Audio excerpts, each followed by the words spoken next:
Bonjour, bonsoir à toutes et tous.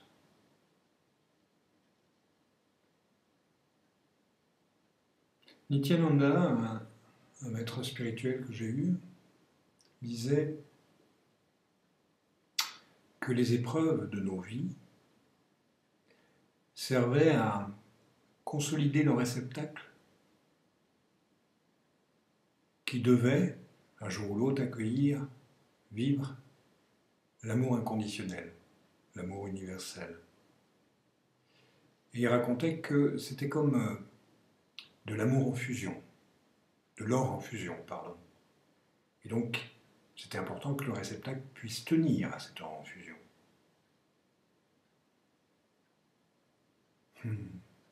Comme si notre conscience, petite conscience individuelle, qui est en fait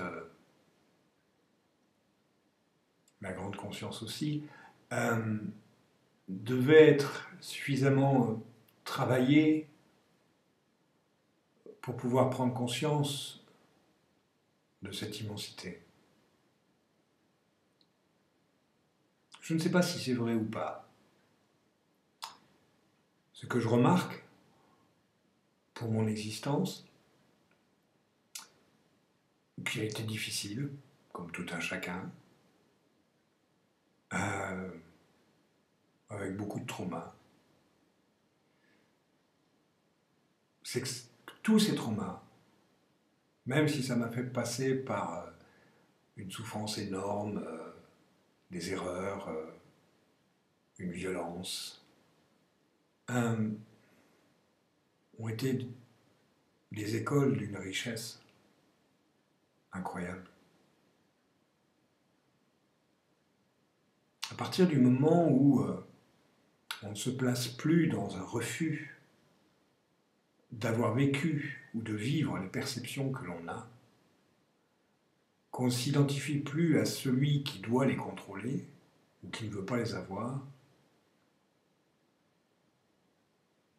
il est possible d'arriver à la prise de conscience que nous ne sommes pas ces perceptions, mais elles sont là, ça fait partie de l'incarnation. Que,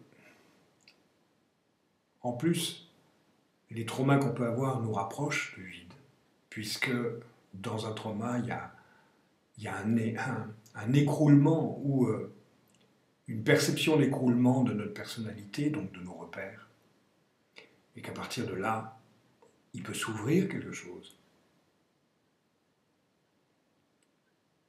Et bien là, on est bien dans un chemin qui va de la survie à la vie, dans un chemin où on apprend une certaine forme de désordre, dans l'individualité, dans la dualité.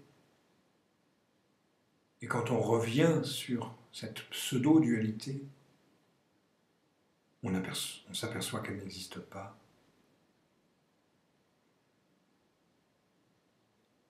Ça a été mon chemin. Est-ce que c'est celui d'autres? Je ne sais pas, à vous de me dire. Où vous en êtes? Qu'est-ce qui se passe? Là-dedans, j'ai appris, je vais parler pour moi, j'ai appris à me méfier de mes désirs. Je préfère aujourd'hui laisser vivre le désir du vivant, de ce que j'appelle le vivant en moi, et de lui laisser la place. Il sait bien plus que moi. Il est tellement beau, tellement plus beau que l'image que je peux avoir de moi. Alors, je m'efface.